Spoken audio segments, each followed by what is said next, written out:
we are here at the Clan of the Hill after a nice false start back then from a random drop. I am joined today by Railgun. How are you going, mate? And we're getting a bit of lag. I'm doing fine. Okay, that's going to be annoying. So I'm so excited to see this clan. Yeah. Okay, so this is going to be a bit annoying, having a bit of lag, but we're going to deal with it today. Moving on, this is nGen versus Pro here. So Wild is actually spawning in 12 o'clock position here, and in the 2 o'clock position we have COTH, who is representing Pro. This is a best of 7, and the winner will continue on to the next game. So it is the first clan with 4 wins, and every time your member loses, you then have to substitute a new member in to play against the previous winner. So who do you think is the favourite in this first game here, Railgun?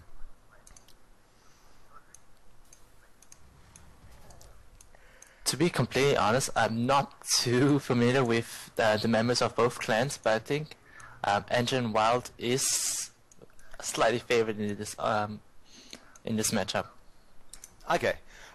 Personally, I'm a bit of a Zerg player, right? So I'm not that. I know TVP, if I get the matchup correctly. On this map, in these positions, obviously, I know you played Protoss. Who do you think is a bit of a favourite in these positions, or do you think it's a bit even in this matchup?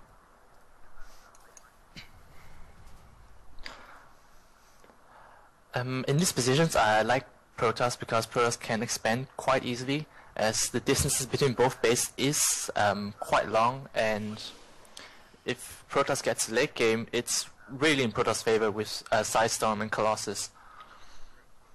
Yep, definitely. I would like to see Protoss get to that late game, and obviously early game we are going to see nice pushes from Terran, and that 6 o'clock position there would be better for that Terran player with those first pushes.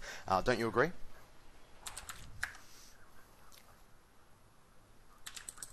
Yep, definitely. Awesome. So we see a Slumnex score going down from the Protoss player, and we also see some scouts I think we're having down. some technical issues right now. Are we? Okay. Well, I'll probably cast this game, and we'll try and get on Vent or try something else for the next game. Would that be alright, or do you want to keep casting like this?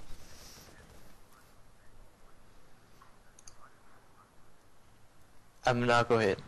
I think it should be fine. Okay, alright.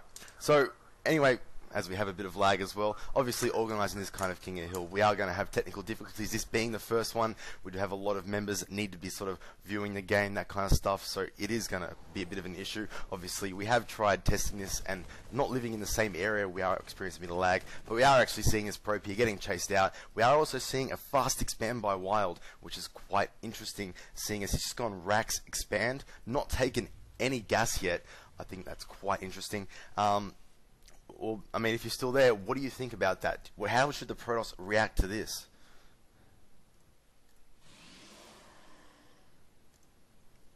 Okay, obviously turn your stream off a bit then.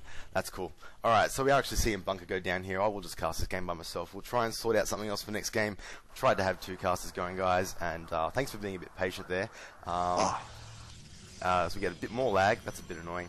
But yes, we are actually also seeing here a proxy gateway by COTH here. I actually had a bit of a chat to Wild about this, and I think COTH, a lot of nGen people aren't scared, but honestly, they are predicting him to maybe take this first game. From what I'm hearing, he is a very good Protoss player, and Wild is put forward because his PVT is quite strong. Regardless, second bunker here going down, looking to hold this. Now, if he can hold this expansion, he will have a huge lead against this Protoss player. Obviously, these bunkers will help the defensive position, and once his base starts getting up and running, he will be in such a great position. But we are seeing, obviously, this proxy gateway coming in, almost warping in here. We should see some pressure coming from this.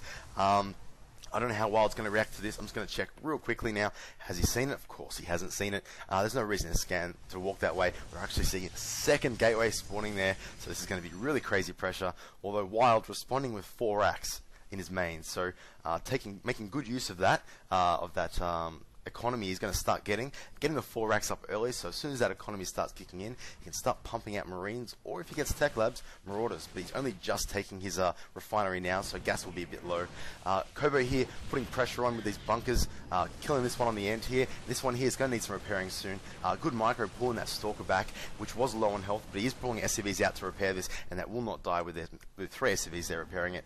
COTH basically building his entire base up here, pretty much. Up here he's only got got 2 warp gates and a cyber core. In fact, that could be open to backstabbing later and drops and such like that. But this is going to be a pretty early game because of the proxy, in my opinion. Pulling a lot of SCVs now to repair this down. Obviously, SCVs aren't easy to target down one by one. It takes a while, and at that time, all the Marines are going to be shooting you guys. Zealots coming forward. In fact, the Stalkers just walk straight up in the main here. Kobo just deciding, I don't want to deal with that expansion. I'm going to walk into this main, but the Marines are unloading and chasing down these Stalkers now, so that's quite interesting. I think he's going to do quite a bit of damage here. I mean, all these SCVs are basically pulled. There's like nothing up here at all. Marines trying to deal with this, but Marines not that good against Stalkers, and they are being microed really well. All the hurt ones being at the back, and Wild loses so quickly in that first game. That is very interesting. So Wild is knocked out, and Kobo will progress on to the second game. nGen goes down, and Pro goes 1-0 up in this best of 7. So stay tuned as nGen picks out their next champion to take on this Protoss player.